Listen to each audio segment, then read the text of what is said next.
பெரிய வருமானத்தை நீங்கள் எப்படி பெறுறது, வருமானத்தை அதிகரிக்கிறதுக்கு என்ன வழிமுறைகள் இருக்குது, வருமானத்திற்கு ஜோதிடம் என்ன சொல்லுது, ஜோதிடம் எந்த பாவகத்தை குறிப்பிடுது அப்படின்னா 2ஆம் பாவகத்தை குறிப்பிடுது.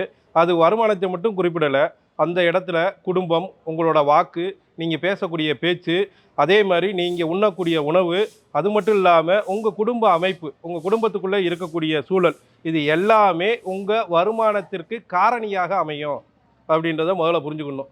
அதாவது ஏஎல்பி ஜோதிடம் ஐயா குரு பொதுவுடை மூர்த்தி ஐயா சொல்லக்கூடிய எங்கள் படிக்கக்கூடிய அத்தனை மாணவர்களுக்கும் முதல் விதிகளில் ஒரு 10 விதிகளுக்குள்ளே இருக்கக்கூடிய முக்கியமான விதி வந்து பிறரை புறம் பேசாதீங்க. சரி, இந்த புறம் பேசுறதுக்கும் தீர்மானம் பண்ணுறதுக்கும் பிற மனிதர்களை குறை பேசுறதுக்கும் என்ன வருமானத்துக்கு என்ன தடையாயிர போகுது அப்படின்னா 100% தடையாக இருக்கும். அதனால உங்களோட நேர விரயம், அது மட்டும் இல்லாமல் பிறருடைய அவனோட கர்மாவை நீங்கள் வாங்குறீங்க. நீங்கள் பிற உயிர்களை குறையும் தீர்மானம் செய்யாமல் இருந்தால் 25%க்கு மேலே உங்களோட வருமானம் நிறைவாக வந்து சேரும். மிச்சம் இருக்கக்கூடிய 75% உங்கள் உணவின் மீது எப்பொழுதுமே ஒரு கட்டுப்பாடு இருக்கணும். நாக்கை அடக்காதவன் இந்த உலகத்தில் எதையும் சாதிக்க முடியாது அப்படின்றது முன்னோர்கள் மூத்தோர்கள் எங்கள் குருஜி பொதுவுடை மூர்த்தி ஐயாவோட வாக்கும் கூட அதுதான்.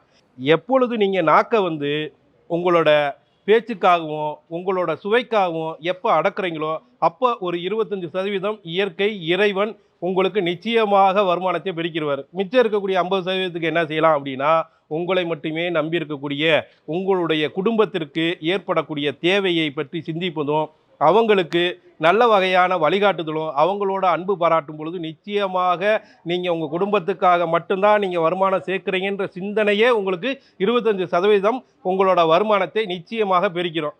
சரிங்க, இன்னும் மிச்சம் இருக்கக்கூடிய 25% மௌனம், அமைதி.